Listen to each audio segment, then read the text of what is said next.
Guys, I never thought that someday $1 will exchange for almost 2,000. Baba, forgive my voice. So I've had flu for more than a week now, so your girl has been down. But we are back up by the grace of God. You know, so many things have happened that I've been wanting to talk about, but I could not talk. Can you imagine? It was very, very frustrating. As it is, guys, the CFA franc, that is Cameroon's money. The money in Togo's money, Niger's money, their currency in Mali is now worth more than the Naira. Oh, Father, I need 1 minute. My eyes are pushing me big time just because of that. Baba. Like how? How did we get here? And you know, the sad thing is, it's not as if the money can now buy more. No. The inflation rate that we are experiencing right now in Nigeria, we have never experienced it. A bag of rice is now 80,000 Naira. Yesterday, somebody told me that it's 85,000 where she lives. How is that possible when the monthly minimum wage is still 30,000 Naira for a lot of people? I still remember the inflation in Zimbabwe. We were all making fun of Zimbabweans at that time for paying millions of their dollars for a loaf of bread. Thank God that it's not that bad. But how are people supposed to survive, my people? Unfortunately, those in office, they don't even know that something is terribly wrong, as in something is fundamentally and seriously wrong. For example, why would the president's son, first of all, he's not even in position to be addressing us. Uncle Bodashi, in case you are watching, you are not the president, you are not an official. Uncle, you need to have a seat. Like, seriously, you are not in position to be addressing us. We did not elect you or appoint you. I don't get it. If anything, my brother, you should be talking to daddy.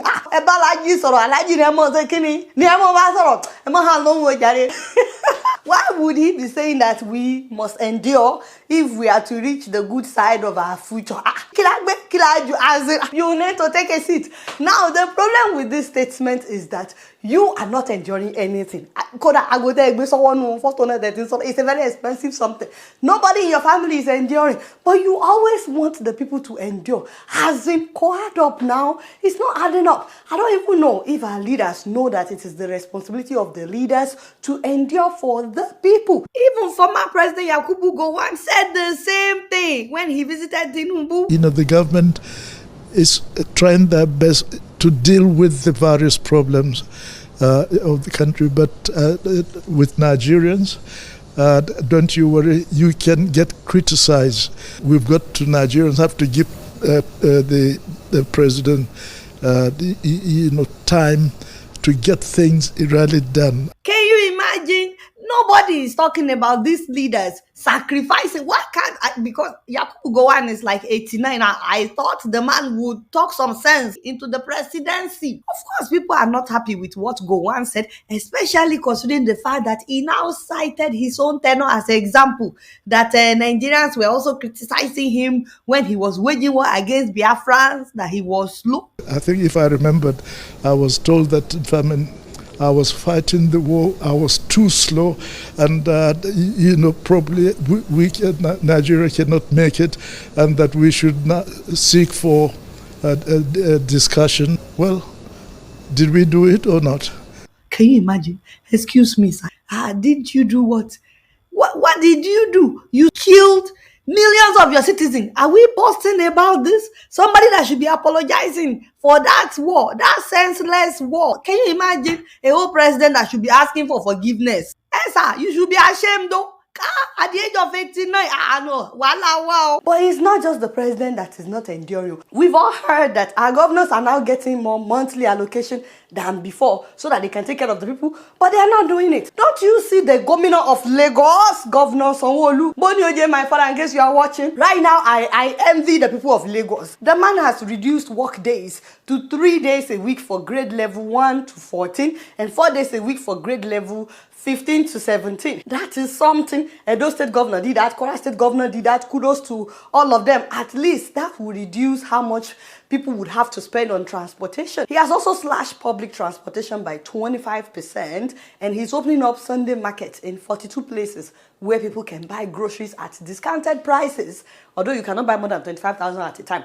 They're also partnering with Mama Put in different local government areas to serve food for between 1,000 to 1,500 people per local government every single day. If they serve 1,500 people every day in each local government, that is 45,000 people in each local government that will be fed every month. That should really, really help. And they are ensuring free delivery for pregnant women in all government hospitals in the state, including those that would need cesarean section. That is a huge relief for a lot of people. And they will be discounting some drugs at state government hospitals for those who are on medication. That is impressive. Of course, I would rather that people don't have to be queuing for food, but at least the man is doing something about it. The rest of you, what is your governor doing? What is your governor doing? You need to be tagging your governor. You need to be tagging your governor everywhere. You will say, see what Governor Sanwo-Olu is doing in Lagos. Yo, what are you doing? My father, Abonyoje. You will greet them respectfully because they like respect.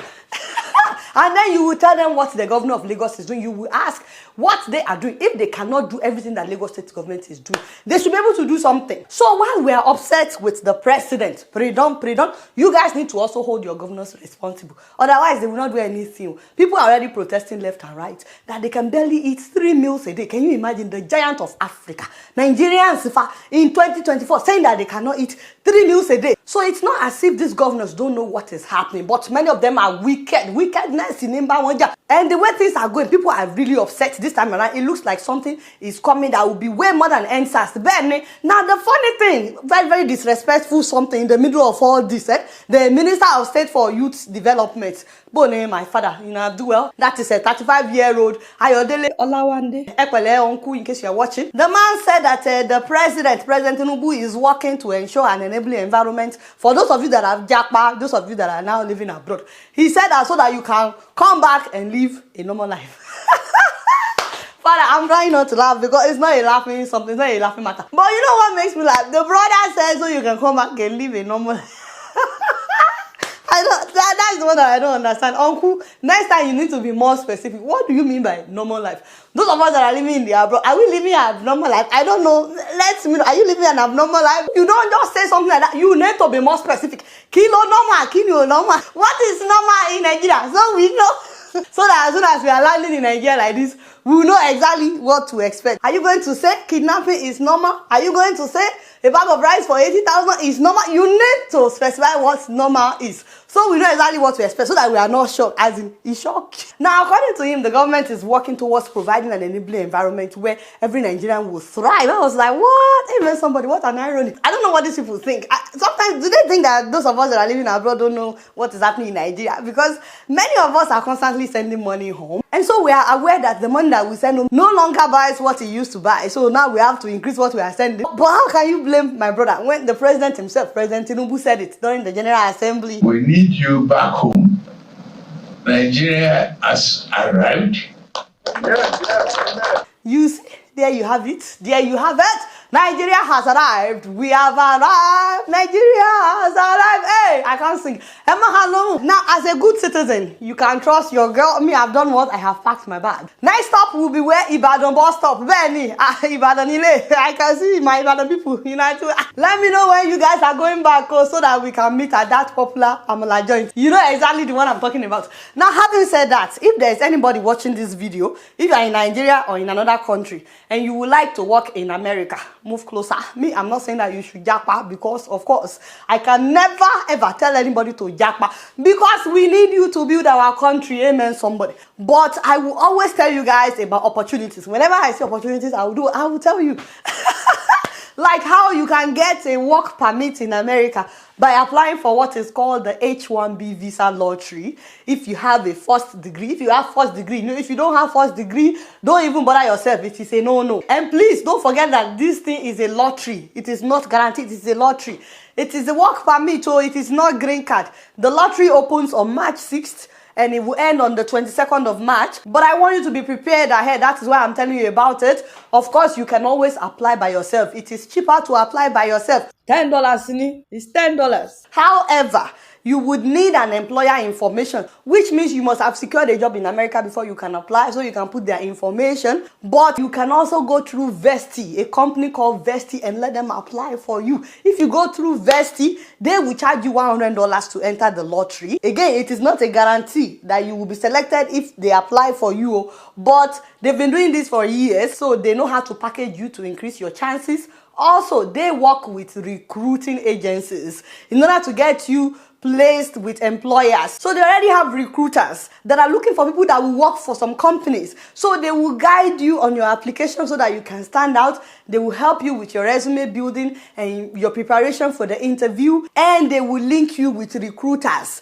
that will get you settled in the area of what job am I putting in my application. So they will have that covered for you. Again, you must have a degree to apply. So you can book a session with them. I've put the link to their calendar in the description. You will see available times that they can meet with you one-on-one. Don't forget, you will pay $100, but they will meet with you to go over everything. Again, you can apply by yourself. It is cheaper, but you need employer information to enter, or you can go through Vesti, whichever one works for you. If you are not able to make your payment with your card, please email them. Their email is on the screen. When you email them, put in the subject that you're coming from Adeola so that they can attend to you. Also, so that I can get paid for advertising for them. If they don't know you are coming from me, I won't get paid. So as you are helping your matter, help my market as well.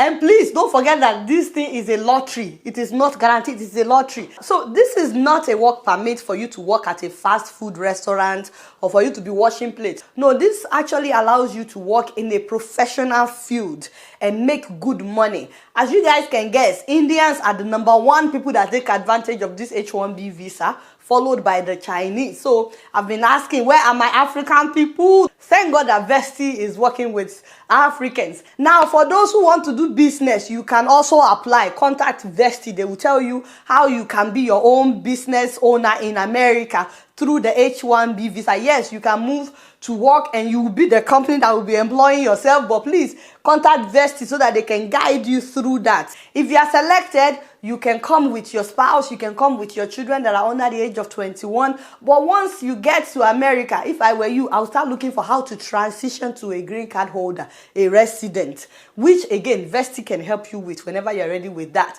If they pick you in the lottery, you will still pay processing fee to the government, you will pay lawyers, but at least you are guaranteed moving to the US to work. So don't forget that President Tinubu doesn't want you to japa. So you did not hear about this opportunity from me. I'm not even telling you to japa. I'm just saying you can work in America. You can still go back to Nigeria after you are done working. Meanwhile, guys, before I forget, please, your girl will be speaking at this year's Women Focus Canada's International Women's Day celebration. That will be on March 2nd, starting at 11 a.m. Eastern Time. That will be 5 p.m. Nigerian time. Please join us virtually. Men and women are welcome. The link to join us is in the description below. On the 2nd of March, 11 a.m. Eastern Time, 5 p.m. West African time. We're trying to invest in women. We're trying to unlock growth. But it's not just for women. It's for both men and women. So I look forward to seeing you guys on that day. Please join us. All right, y'all. Did you click that thumbs up button? I know you enjoyed this video. Click the thumbs up button now. Alright, y'all, it's Miri and I'm keeping you up in here. Don't forget to follow me on Facebook, Twitter, and Instagram. And if you're yet to subscribe to my channel, I'm watching you on Plasma TV. Press the subscribe button and the bell button. Until next time, I will see you all later. Peace out. Peace out.